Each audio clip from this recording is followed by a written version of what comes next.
Many of us like to work out our body.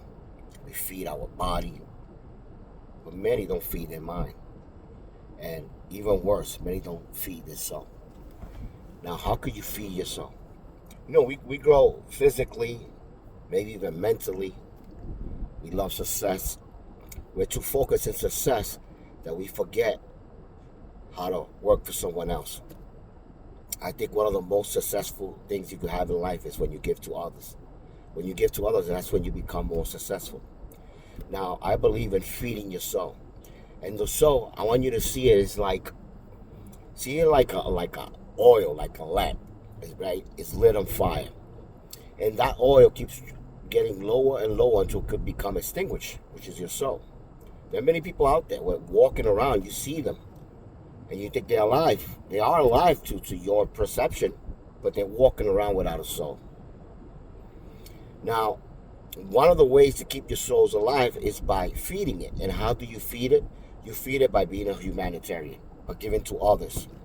In regards to what you expect for yourself, will take away your self wants, your desires, but just working for someone else, to give to someone else, for the spirit of love, for the love of humanity as a whole.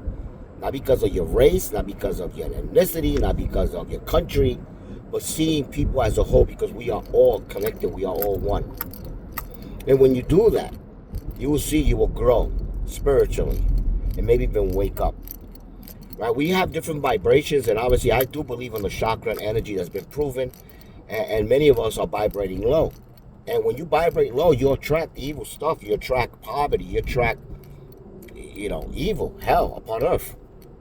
But when you vibrate at a higher spirit, what we call the Christ consciousness, you attract heaven upon the earth. So we have to be able to love the humanity, really have love for humanity, not judge, not let us be manipulated and divided. They tell you, if you're a Republican, you have to think this way. They're telling you how to think. If you're a Democrat, you have to think this way. I remember many, decades. I'm 53 years old right now. I became 53 the other day.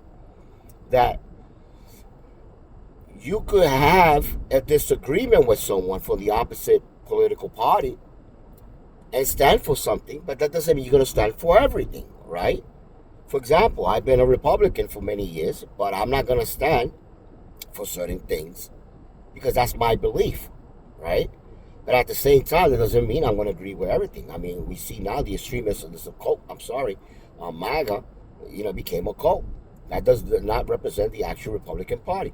But of course, if you look into it, you will see that both parties sold themselves out. 92, this is a fact, 92%, over 92% of both parties are paid off and bought for by AIPAC and Israel, other entities, right?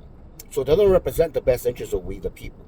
And because of that, it's going to be consequences, because we're representing a foreign entity that makes a lot of money by remaining in war and by creating a world global elite, because they don't want to give you the opportunity to go to another country and use the dollar and be able to make more money elsewhere.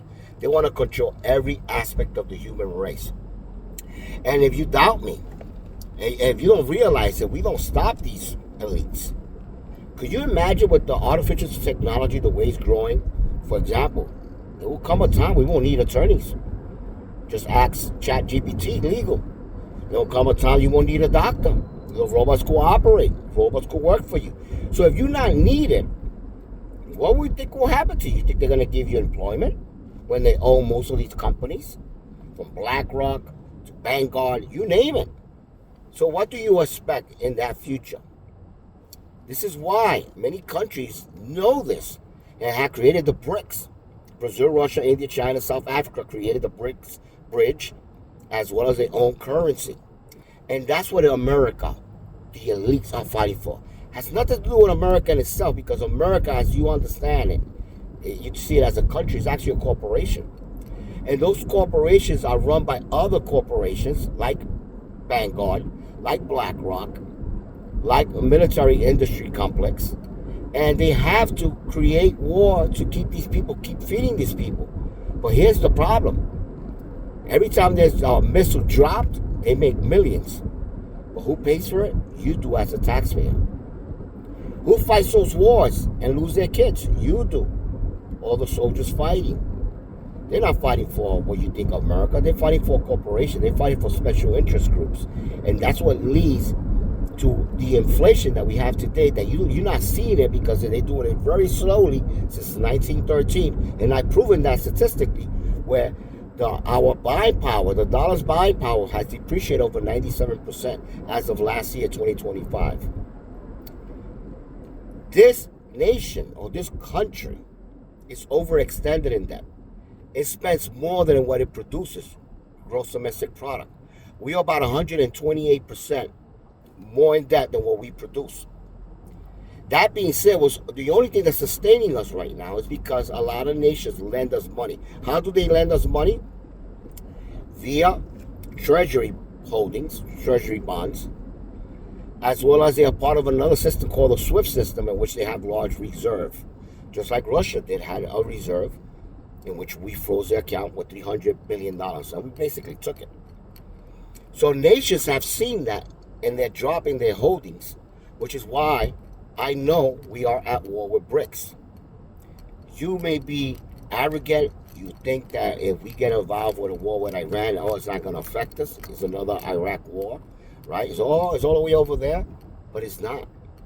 Because the difference is more than 20% of the world's global oil goes through the Strait of Hormuz, in which Iran controls. And any war that happens there will stop petroleum from coming into many nations, including America. What that means to you is your gas tank, much expensive to go to work. Food, groceries, because it has to be transported via tractor trailers. They need diesel, so that cost is going to be passed down to you. Utilities, and that's assuming that it doesn't blow out of proportion, because I assure you, Iran could defend themselves. The logistics of it, they have cities with thousands and thousands of missiles.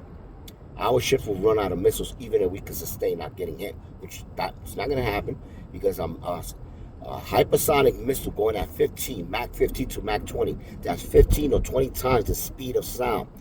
Our radars, our sonars cannot see that coming. So they're going to get hit. They're going to get sunk. So the only way around that will be a tactical nukes, right? Which a lot of people will die. But at the same time, many nations will not let that happen, like Russia, like China, like Korea, which means our days are numbered unless we can stop these elites running America. They overtook America. Corporations, the Federal Reserve, it's 12 families like the Vanguards, like Rothschilds, J.P. Morgan, Bilderbergers. There were many of them, and I've written about this as well. So rough times are coming ahead, I assure you that. And this is why I can't focus so much on making money on myself, just myself making money on myself, when I know what's coming and I can see those innocent people like in Palestine dying. That's a reflection of who we are, because we're the ones sending the $1 billion in funds to Israel, as well as military supplies. And if we had stopped that, Israel would have stopped a long time ago. Israel indeed is a terrorist state. It was founded as so in 1948. I read about that as well. That's not the biblical Israel, Jacob of the Bible. And I explained that. And if anybody had any at least common sense or logic, they will remember that King Solomon, after King David, his father,